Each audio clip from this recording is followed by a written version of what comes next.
The dawn broke cold and pale over the shattered fields of Belleau Wood on June 3, 1918.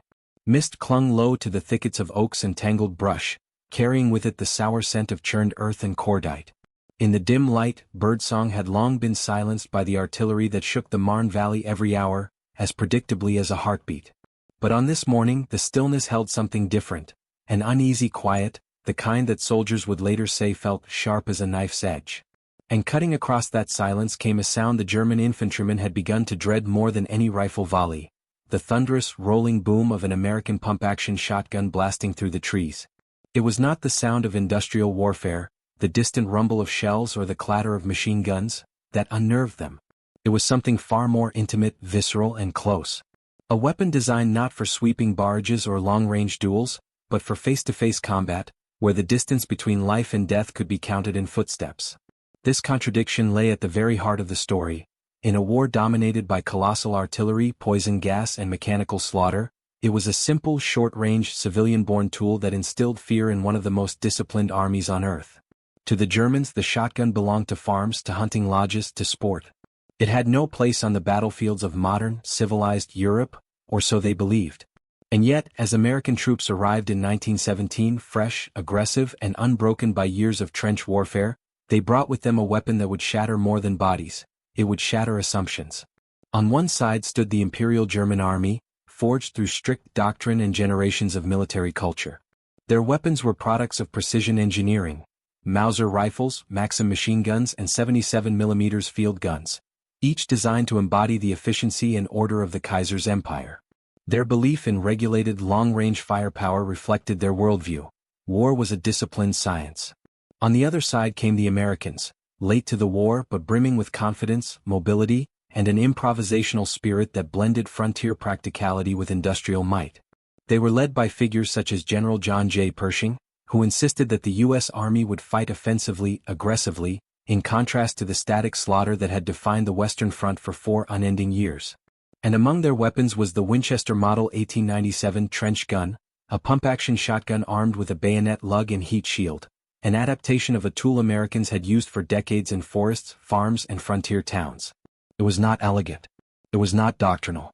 But in the brutal close-quarter hell of trench assaults, dugout clearing and forest fighting, it was devastating. The Germans could not ignore the results. Reports from Belleau Wood, Soissons, and the Meuse-Argonne described American troops firing buckshot at ranges so close that a single blast could knock down several attackers. The shotgun's spread pattern made it unmatched in confined spaces, while the pump action allowed rapid follow-up shots that overwhelmed German patrols before they could react. Some German officers claimed it violated the Hague Convention. Others called it barbaric. But beneath the formal protests lay a deeper truth. The shotgun was a psychological weapon, a reminder that warfare was not only about machinery and doctrine, but about the terrifying chaos of human proximity. By September 1918, the German High Command was so disturbed by American shotgun use that they filed an official diplomatic complaint accusing the United States of employing an inhumane weapon. The irony was not lost on observers. This protest came from a military that had pioneered poison gas, flamethrowers, and unrestricted submarine warfare. And yet they argued that the shotgun, a weapon older than the war itself, had crossed some invisible moral line. This moment, when an empire built on military precision recoiled in fear at a simple American tool, symbolized the shifting nature of modern conflict. The Great War was not only a clash of nations but a clash of cultures, technologies, and philosophies. It forced ancient empires to confront the unpredictable creativity of an emerging global power. The fields of France became the proving ground. In wooded ravines and muddy trenches, German soldiers began to whisper warnings about the black gun, about Americans who fought like hunters, moving fast and firing even faster. Diaries recovered after the war speak of ambushes where a single blast tore through the darkness like the roar of a beast, and of patrols refusing to advance into areas where American shotgun units had been sighted. The fear was real, immediate, and deeply human. For the Americans, the shotgun became a symbol of adaptability, a reminder that victory often goes to those who reinvent the tools at hand. For the Germans, it became a symbol of violation, of unpredictable brutality, challenging their belief that war could be regulated by rules and tradition. And for historians, it became one of the most revealing footnotes in the long evolution of warfare. In the end, this story is not simply about a weapon.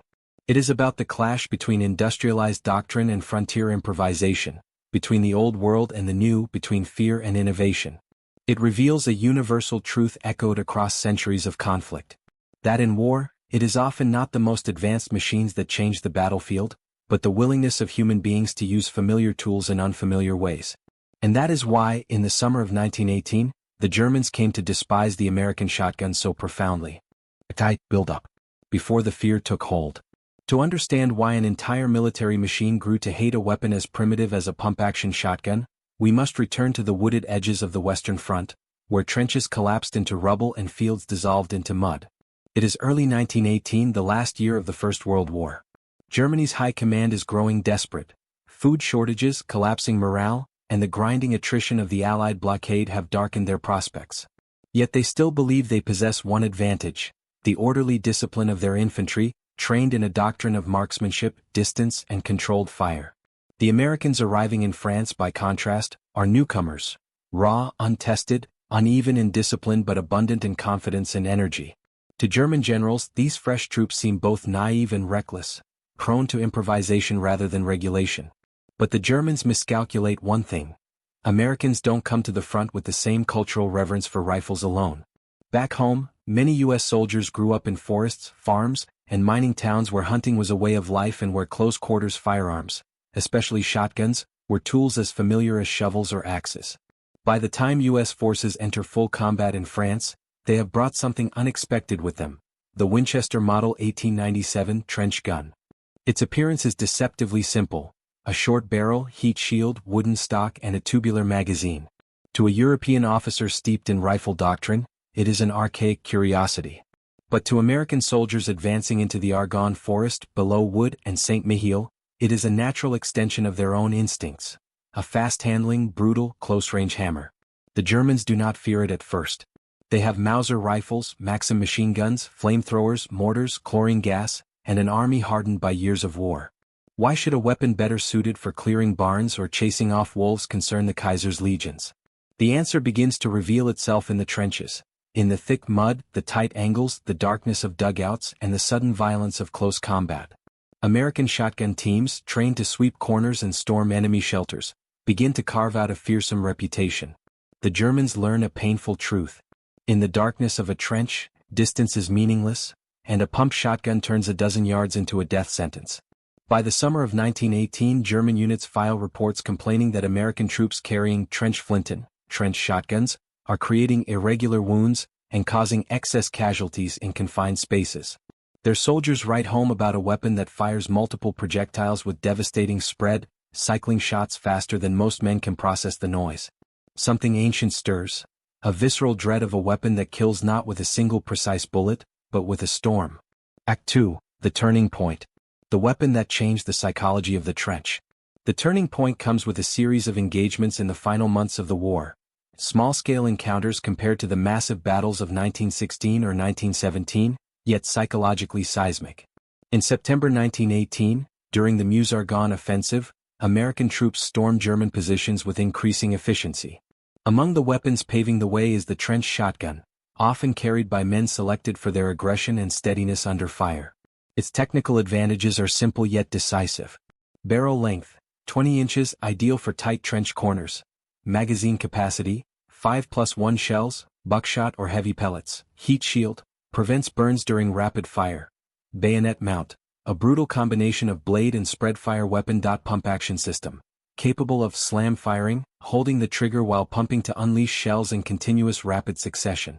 In American hands, this transforms the trench gun into an instrument of shock, a weapon whose psychological impact often outweighs its technical damage. A German squad hiding in a dugout might hear two things: the metallic snap of the pump, and then a thunderous blast that fills a cramped chamber with a cloud of lead fragments. Unlike a rifle shot, which makes one wound, a single shotgun blast can shred entire limbs or hit multiple soldiers simultaneously. It overwhelms the senses, it disorients. Men shout, duck, panic, and sometimes flee. By early October, German casualties from close-quarters American assaults begin to rise. The fear spreads not just through infantry companies but up through the ranks of officers reading after-action reports with growing alarm. The Germans do something unprecedented. They file a formal diplomatic protest accusing the United States of violating the laws of war by using shotguns. On September 19, 1918, the German government sends a note through Swiss intermediaries. They claim that the shotgun, by firing multiple projectiles, causes excessively cruel wounds, and is therefore prohibited under the 1907 Hague Convention. They threaten retaliation if America does not withdraw them. To American commanders, the accusation is almost comical.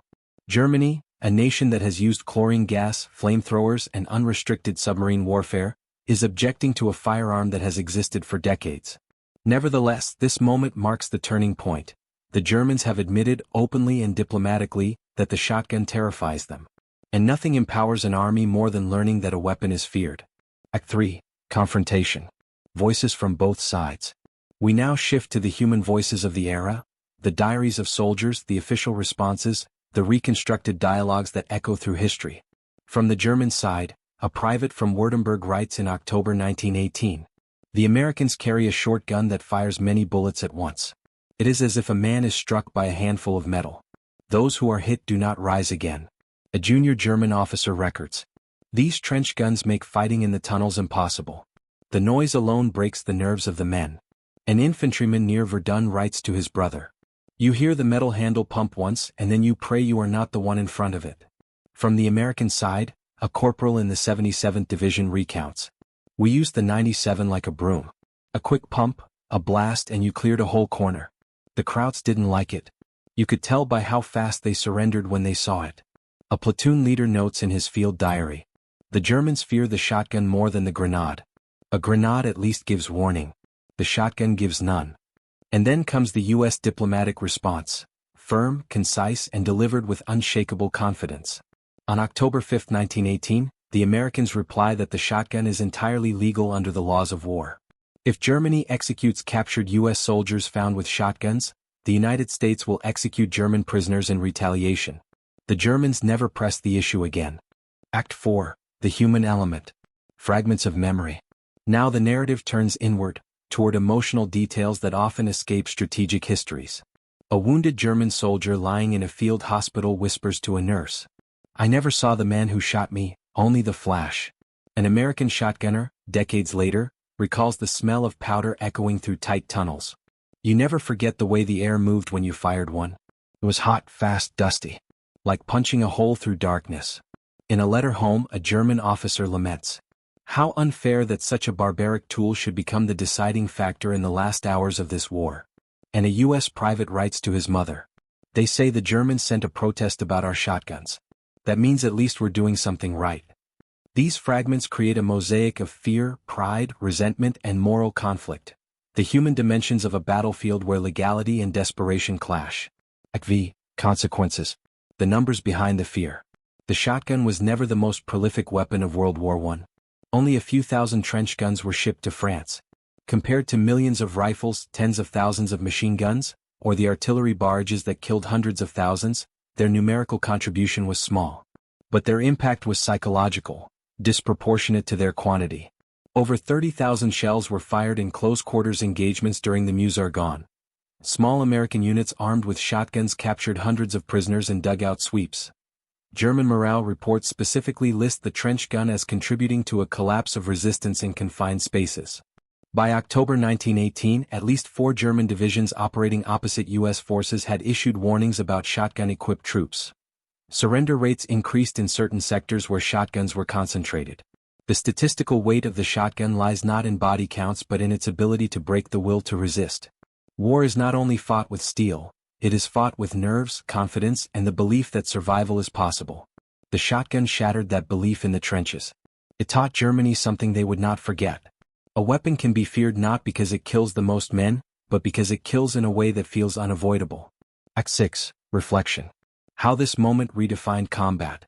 The shotgun's rise in World War I marks a transition in warfare, a shift from Victorian notions of gentlemanly fighting to the brutal logic of industrial close-quarters combat. The Germans' protest was not only a legal maneuver, it was an emotional outcry from a nation confronted with a weapon that defied their expectations of acceptable battle. The Americans, by contrast, understood something more primal. Combat in tight quarters favors speed, instinct, aggression, and above all, fearlessness. In embracing the shotgun, the U.S. military signaled that the old rules of distance and precision no longer applied to every environment. War was becoming more intimate, more chaotic, more psychological. And in that shift lies the reason Germany despised the American shotgun. It represented a new kind of enemy, unpredictable, relentless, and unbound by European traditions. This moment foreshadows the tactical revolutions of the Second World War. Urban warfare, room clearing, and close assault doctrine. It marks the beginning of modern combat as we know it. Night falls over the old battlefields now, over the muddy ridges of the Meuse, the splintered logs of Belleau Wood, the collapsed trenches whose scars are softened by moss and grass. The forests are quiet. The dugouts where men once trembled in darkness are flooded, reclaimed by the earth. The war is long over, the armies disbanded, the empires dissolved. Yet the memory of one simple weapon, a short, steel-barreled shotgun, lingers like a faint echo in the soil. As we look back, more than a century later, we realize that the story of the American trench gun is not simply about firepower or tactics. It is a story about fear, about the collision of old-world ideals with new-world realities, and about what happens when a tool from one culture strikes at the psychology of another. The Germans despised the American shotgun not because it killed more soldiers than artillery or machine guns. Far from it. They despised it because it shattered a belief system. For decades, European military doctrine had worshipped precision, discipline, and distance. A proper soldier fired a rifle at range. A proper engagement involved rules, spacing, and visibility. Even the horrors of industrial warfare had not fully erased those old ideas of what civilized combat looked like. Then came a weapon that cared nothing for such notions. A weapon that thrived in darkness, mud, and chaos. A weapon that rewarded instinct, boldness, and speed. A weapon carried by newcomers who fought not with centuries of European doctrine, but with the raw pragmatism of hunters, ranchers, and laborers.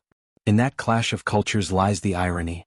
The German protest of 1918 was less about legality and more about a moral and psychological panic. It was a cry from a system unprepared for a type of warfare it could not mentally contain. And yet, the post-war years would reveal an even deeper truth. When the armistice was signed, when the guns fell silent, and when the world tried to understand the lessons of the Great War, the German condemnation of the shotgun became a symbol of something larger, the collapse of a certain European worldview. For centuries, war had been framed as a contest of precision, hierarchy, and gentlemanly codes. World War I destroyed that illusion, and the shotgun, in its small, brutal way, delivered one of the final blows. It forced commanders and governments to confront an uncomfortable reality. War favors whatever works, not whatever fits tradition. In the decades that followed, as Germany rebuilt and rearmed under new and darker leadership, their military began to adopt many of the very close-quarters concepts they once denounced. By the Second World War, German units carried their own short-barreled weapons, from submachine guns like the MP-40 to close-assault grenade bundles and room-clearing tactics developed specifically for street fighting. What they once called barbaric, they now embraced as necessary. Here lies a painful moral irony of history. The defeated often become the students of the victors, even of the very tools they once condemned. And the Americans? For them, the shotgun became more than a trench weapon. It became a symbol of adaptability, of the willingness to use whatever the battlefield required.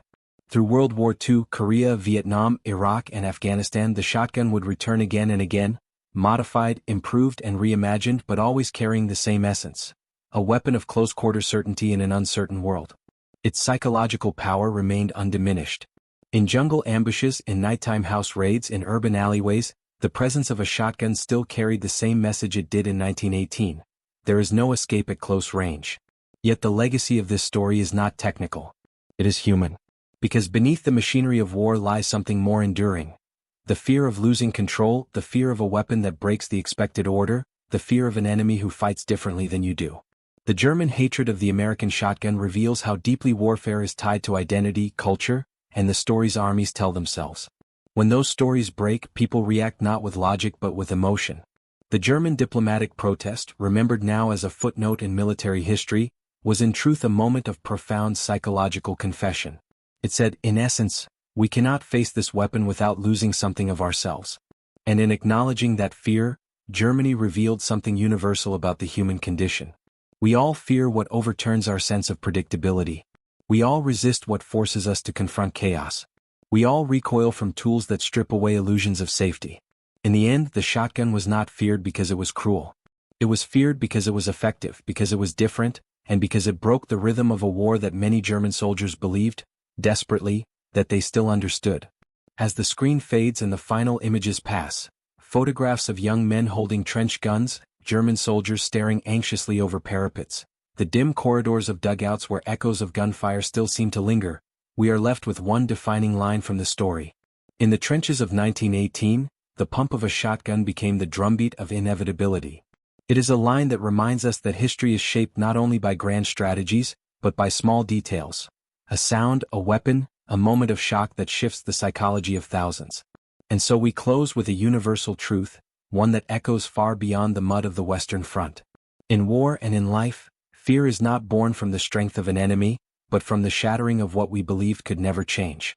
The Germans despised the American shotgun because it forced them to confront a new kind of world, one where old rules no longer held and where survival belonged not to those who clung to tradition, but to those who adapted, improvised, and endured. And that lesson, above all, still speaks to us today.